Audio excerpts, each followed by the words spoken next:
وعلى آله وصحبه أجمعين أما بعد. The Quran is filled with beautiful ayat that touch you, that remind you. One of those ayat I wanted to share today, and a story from one of the Salaf with it.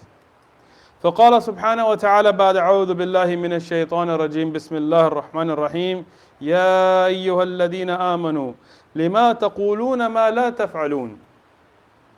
Allah subhanahu wa ta'ala tells us, O you who believe. And who is the one being addressed? Is the people of Iman.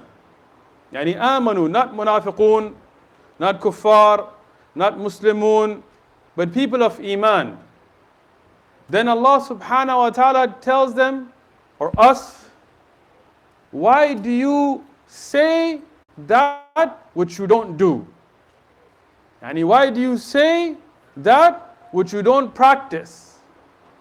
And this ayah, if you think about it, every one of us needs to ponder upon it, because when you look at the situation of the ummah today, one of the problems we see is everybody with a pulse is a mufti, mashallah. Everybody that can breathe knows everything they need to know about Islam ever.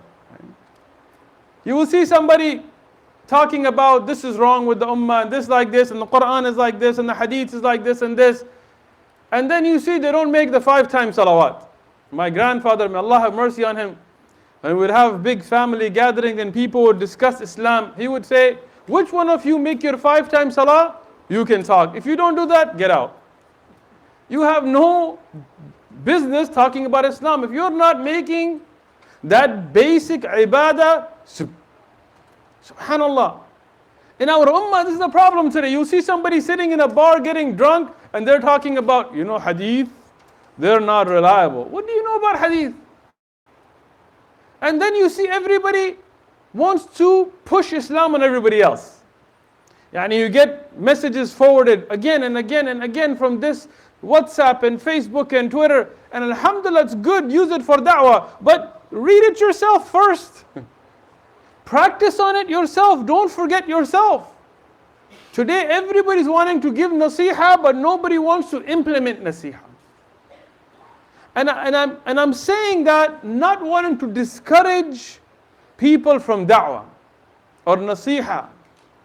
Don't think you're going to wait till you're perfect before you call people to Islam. No.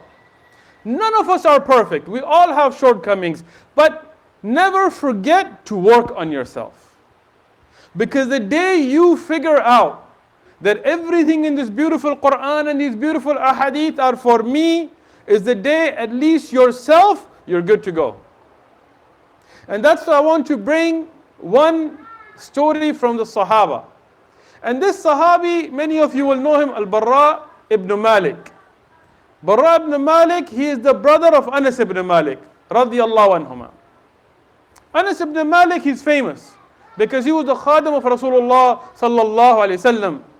He reports many ahadith. He's one of the top reporters of hadith. Barra bin Mālik is not famous like that. But wallahi, you should know him. Pay attention.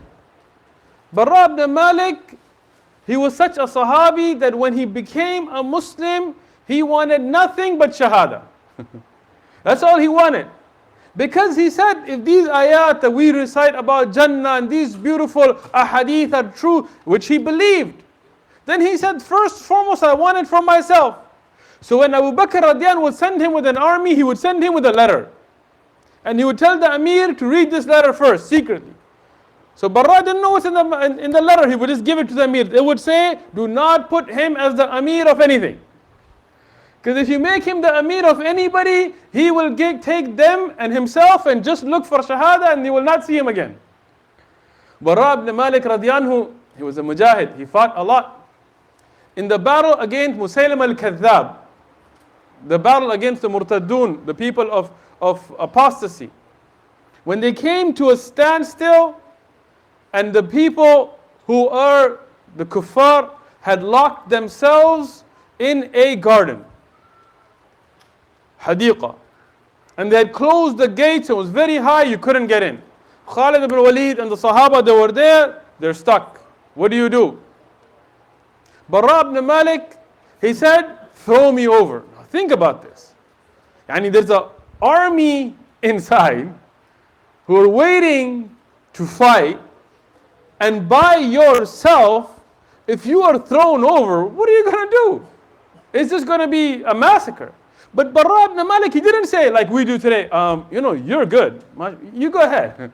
I got your back, way back. You go ahead. Why don't you do it? Like today you tell somebody, Akhi, we should give sadaqah. Why don't you give sadaqah? You should read Quran. Have you read Quran? Like, okay, take the nasiha. And you think of yourself. But Barra bin Mālik said, throw me, and he didn't send anybody else. Khalid ibn al-Walid told him, are you serious? I'm translating. Barra bin Mālik radiyanhu, as al-Dhahabi he mentions, they put him on top of the shields and they lifted him up because the walls were high. And he looked over and all he saw was an ocean of swords. An ocean of swords pointing up at what is this? Is this Batman?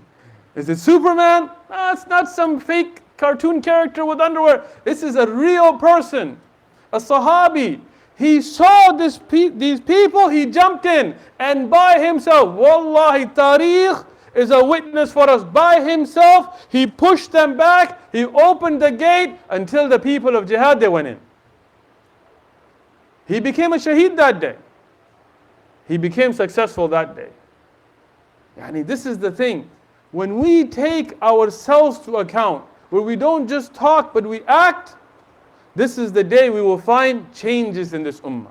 And as long as we want to sit on our comfortable couches, watching our 60-inch TVs, and just want to talk about things that we have no idea about, and just want to criticize, then the condition is what it is.